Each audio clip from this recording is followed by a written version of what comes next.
Hey everyone, welcome back. If you're new here, my name is Lauren, and today I am going to be doing my second quarter book haul.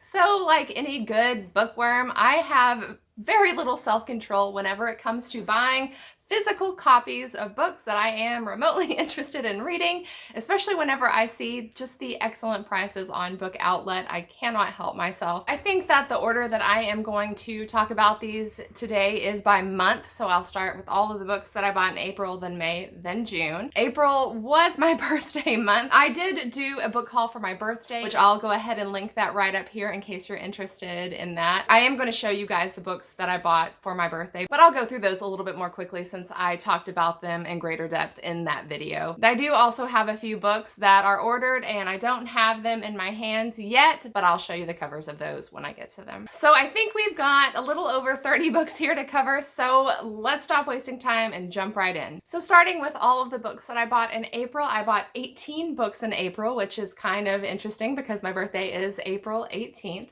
So the books that I bought for my birthday include, first of all, The Promised Neverland. This is the first in a series that my friend Elsa over at the French Book Dreamer turned me on to. I really liked the first one, decided to continue in the series, and bought this on my birthday. Next is Verge by Lydia Yuknavitch. This is a short story collection. This was pretty much a cover buy. I'm not a short story person, but I couldn't resist it, so yeah, I got that one. I also got Full Moon by Jim Butcher. This is the second in the Dresden Files. For some reason, the name of the first one is on the tip of my tongue, but I can't remember what it's called.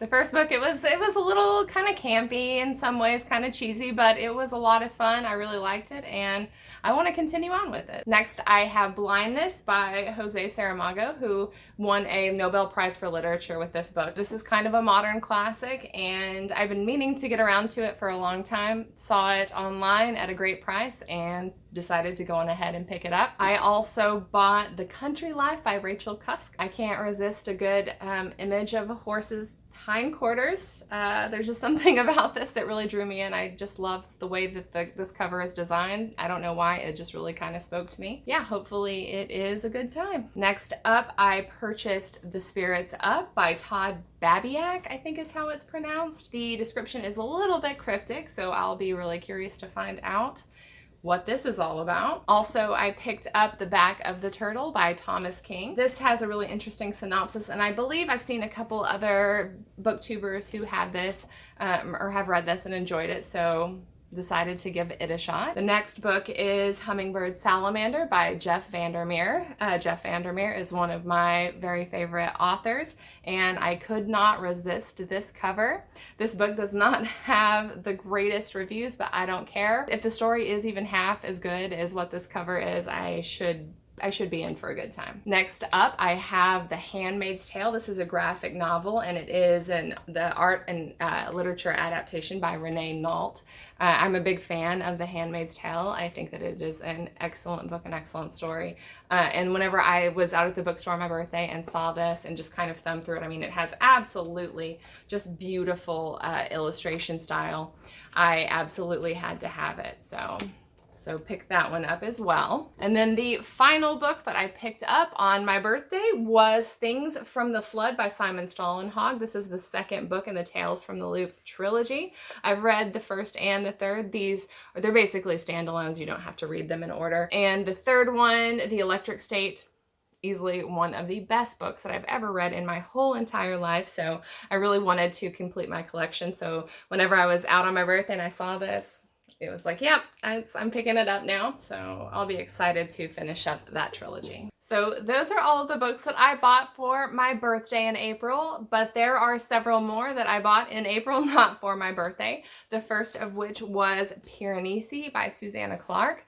This actually, I was never really particularly interested in reading it. I just kind of, gave into peer pressure. Everyone seemed to love it. I bought it. In fact, I ended up doing a 24-hour reading vlog on it, which I will link up here. And I absolutely loved it. So this was this was a fantastic purchase for me. I'm really glad I picked this one up. Next, we have Words of Radiance by Brandon Sanderson. I bought this at the beginning of April for the Stormlight Archive read along that I've been doing all year. We've been reading one book from the Stormlight Archive per quarter. I finished this just a couple days ago, and I'll be talking about it in my monthly wrap up, but spoiler alert, I loved it. So I can't wait to get on to the next one. The next book that I bought in April was The Dark Archive by Genevieve Cogman. This is, I'm not sure which number in the Invisible Library book series. I've only read the first book, but really enjoyed it, and I've just been slowly collecting all of the books in the series over time as I've seen them on sale. I think there are 8 books in the series, and I think at this point I have all of them but maybe 2. Hopefully I like them. Yeah, I guess it just kind of is what it is. So next up, I have a few YA books that I bought. I'm not a huge YA reader, but these were all really intriguing to me. The synopsis for each of these really compelled me to purchase them, and they were all at a good price, so I picked them up. The first of which is Rules for Vanishing by Kate Alice Marshall. I think I saw Kayla from Books and Lala read this, and she absolutely loved it. If I'm not mistaken, I think it's about this girl who disappeared her friends trying to figure out what happened on the anniversary of her disappearance. I could be totally misremembering that, and very likely am. I think it's kind of compelling to me, and I really like this cover, and it wasn't that expensive, so now I own it. Next, we have Rainbow in the Dark by Sean McGinty. This book, I had never heard of it before, but after reading the synopsis, I was like, oh my gosh, this sounds really interesting. I don't want to read the entire synopsis to you, but just the first couple of sentences. It says, you find yourself alone in the dark and you can't remember your name. You were just on the beach, but it's gone now. How does a person lose track of an entire ocean? Home, life before the wilds. It feels like a distant dream to Rainbow. The memories are fragmented, incomplete. And that just that absolutely hooks me. So hopefully this is as good as it seems. Sounds a little weird, so that's always a positive for me. Next is Unchosen by Catherine Blair. This is another book that I had never heard of before, but it sounded really interesting to me and had a really beautiful cover. I think that this is about a girl who, she's a middle sibling. This is a fantasy, it's an urban fantasy, and it says that there is some sort of illness in the world that is spread through eye contact, and her little sister is the end to the curse. Her little sister is the one, the chosen one that is supposed to be able to end this curse. And so our main character, she has to decide if she is going to support her sister or something to that effect. I feel like I'm totally butchering it, but I don't know. I thought it sounded really interesting. I may end up hating it, but that's okay. It was like $5, so that was a worthwhile purchase to me. So I guess we'll see. Next, we have A Peculiar Peril by Jeff Vandermeer, another book by Jeff Vandermeer, and this is a YA novel, which is really the main reason I wanted to pick it up. I'm really curious how he would go about writing a YA novel. It's hard to imagine his writing style for young adults. It is such an unusual writing style and can be quite dense. So I'm really curious to see how that translates. I could not describe this myself if I tried, so I'm just going to quickly read some of the synopsis. It says, warning, this book is not normal. None of his are, really. Charlemagne appears as a giant moth. Napoleon is just a head. William the Conqueror is an eel. Some of the vegetables you will meet can talk. Marmots are not the usual size. There's a land bridge between England and Europe in an alt-Earth called Aurora. Guns shoot bears. That's right, they shoot out bears. Rabid chipmunks fall from the sky, and there are 3 magical doors, but no one knows what the doors really do or where the third door goes. Sounds fantastically weird, and I am here for it. Hopefully I genuinely love it, but at the very least I'm going to make myself love it. All right, so those were all of the books that I read in April. Next up, we have the books that I read in May. The first, interestingly enough, is Divergent by Veronica Roth. I've read this book. I did not continue in the series. I really like Divergent, but I will never continue in the series. However, I saw this 10th anniversary edition and absolutely loved it, so decided to pick it up. If you like this as well, if you like this series, I got this on Book Outlet, and I'm pretty sure they've redone the entire Divergent series for the 10th anniversary. So I would definitely encourage you to head over there and check that out if you're interested in it. Next is a bind up of 1984, An Animal Farm by George Orwell. I have read 1984 and I liked it okay, but I've never read Animal Farm. I have a feeling that I would really, really enjoy Animal Farm more than 1984. And these are just books that I want to own. They're both just absolute classics, and this is a nice hardback edition, so decided to grab that one when I saw it. Next up, we have a book that I bought because I drew it for a TBR. I think I actually drew it for my June TBR, and that is The Traitor, Brew Cormorant. This is a fantasy series, and I think it might be a trilogy, though I can't remember for sure, and it is sort of a revenge story. I'll be honest, didn't much care for it, and I will share more of my thoughts in detail for my June wrap up. Honestly though, this was just really not for me, so this is probably gonna go in my next unhaul, full disclosure. Next we have a book that I honestly never thought I would purchase, which is Fireborn by Rosario Munda. This is a YA fantasy novel, and I don't usually read YA fantasy novels. However, I cannot watch a video without someone pulling this up and singing its praises. I like this cover design, and it's just like a floppy paperback. And you know, if it is half as good as what everyone says, this will absolutely be a worthwhile read. And the final book that I bought in May was Unbury Carol by Josh Malerman. I've read one book by Josh Malerman and really loved it. It was A House at the Bottom of the Lake. Not most people's cup of tea, but I absolutely loved it. And I I guess, started collecting Josh Malerman books. I also have Inspection, which I'm really looking forward to reading as well. This, I think, is kind of like a Western thriller, maybe. And I don't know, it just sounded really interesting to me. Like I said, I really like Josh Malerman, and I don't know, the spookiness of this cover as well. This just was really compelling to me, so picked that one up. Next up, we have all of the books that I bought in June. The first of which is Oathbringer by Brandon Sanderson. As I mentioned a moment ago, I just finished reading Words of Radiance, and then the third book in the Stormlight Archive is Oathbringer, so I will be starting this July 1st, and I cannot wait to get into it. It's a brick. This is really a brick, so it should be an interesting read, though. Like, I've really been enjoying this. Though this is probably my least favorite cover of all three, I am super excited to have it and be continuing on with the series. The next couple of books are books that I got in my most recent book box from The Strand. It comes with 2 books, a paperback and also a new release signed hardback. So the paperback that it came with was The Feed by Nick Clark Window. This is a dystopian novel, and it is kind of set in a world where everyone is just interconnected at all times through a system called The Feed.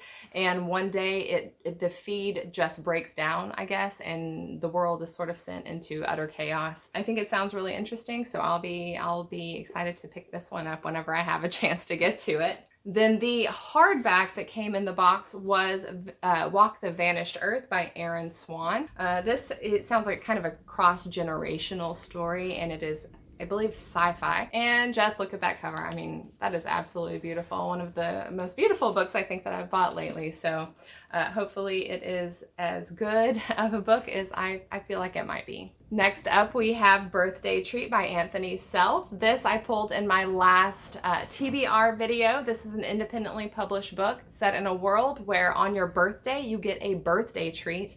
And what that means is that you have 24 hours, I think, to commit some sort of crime. And you pretty much have to do it, though. And if you don't do it once those 24 hours are up, then you are hunted. So this sounds like it should be kind of a ride, pretty thrilling. And I'm just also really happy to be supporting an indie author, so hopefully this is a good one. Next, we have Death in Her Hands by Otessa Moshfegh, I think is how it's pronounced. I think this is such a cool cover. It looks like kind of 70s cover art, which I think is really cool. This is the story of a woman who is walking through the forest, and she finds a note that says her name was Magda. Nobody will ever know who killed her. It wasn't me. Here is her dead body, but there is no dead body. And this woman who finds this note becomes really obsessed with figuring out what happened. It seems like kind of a strange book and something that's right up my alley. Next is Ubik by Philip K. Dick. This is a sci-fi classic. This seems like kind of a strange book as well. It says Glenn Runsiter runs a lucrative business, but when he and his top team are ambushed by a rival, he is gravely injured and placed in a half-life, a dreamlike state of suspended animation. Soon, though, the surviving members of the team begin experiencing some strange phenomena, such as Runsiter's face appearing on coins and the world seeming to move backward in time. This, I don't know, that sounds really interesting to me. And it also says that it is one of Time's 100 best English language novels. So, hopefully I agree. Next we have, what I finally pulled the trigger on is Gemina by Amy Kaufman and what's-his-face, Jay Kristoff. This is in my books that I've removed from my TBR since starting my channel video. I'll link it right up here. But I mentioned that this in that video, I wasn't sure whether I should keep it on my TBR or not. And just talking about it in that video, I realized I still want to read this. So I finally pulled the trigger on it and purchased it. This is the second in the Illuminae files, and it's sci-fi, kind of a space opera-ish sci-fi. It doesn't seem like people usually like this one as much as the first one, but maybe I will. I think I've probably had enough of a break since reading the first one that I feel like I'll be able to give this one a fair shot. So yay, finally have that in my possession. Next is The Death of Jane Lawrence by Caitlin Starling. Okay, first of all, let's talk about this cover. This is an absolutely irresistible cover to me, honestly. It's so cool.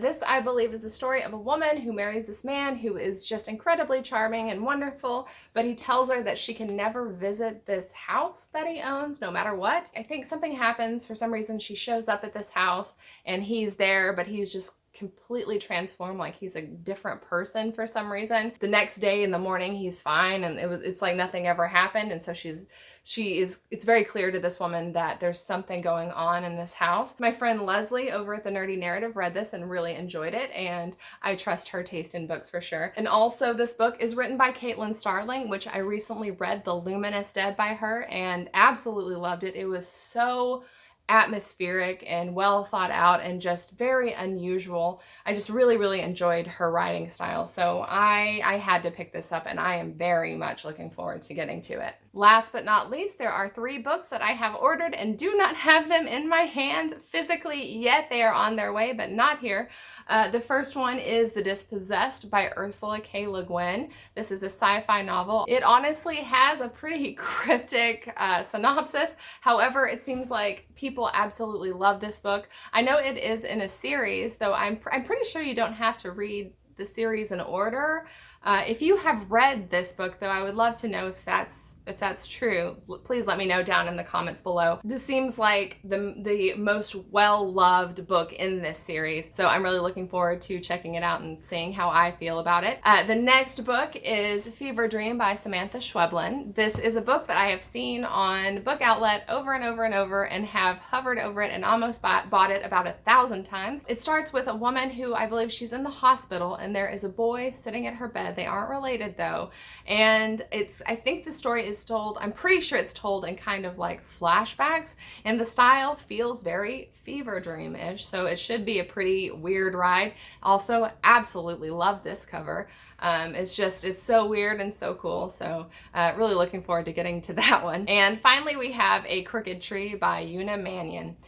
This is actually a literary novel, and I think it almost has sort of a historical fiction quality to it. Not my usual fare, but I could not resist the synopsis, which is about a woman and her children driving down the road at night, and I think one of her daughter, maybe the youngest child, kind of starts to pitch a fit, and so she pulls the car over and makes her daughter get out and drives off. But it sounds like something goes terribly wrong, and so the family is trying to cope with the consequences of that. This may be way too slow for me, possibly, but I've been kind of craving some more like literary type books lately, so hopefully it kind of hits that sweet spot of like sort of compelling weirdness, but also more thematically rich than the types of things that I've been reading lately. Either way, I own it now, so I'm gonna give it a shot. All right, so I think that is it. Those are all of the books that I bought in the second quarter of 2022. I'd be really curious to know, though, if you have read any of these books, what you thought about them, or if there were any that sounded particularly interesting to you that maybe you might pick up. Are there any of these books that you absolutely hated and think that I never should have picked up to begin with? Just any thoughts on any of these books, I would absolutely love to discuss that with you in the comments down below. If you enjoyed this video, I hope that you will like it and possibly subscribe, and I will see you next time. Bye.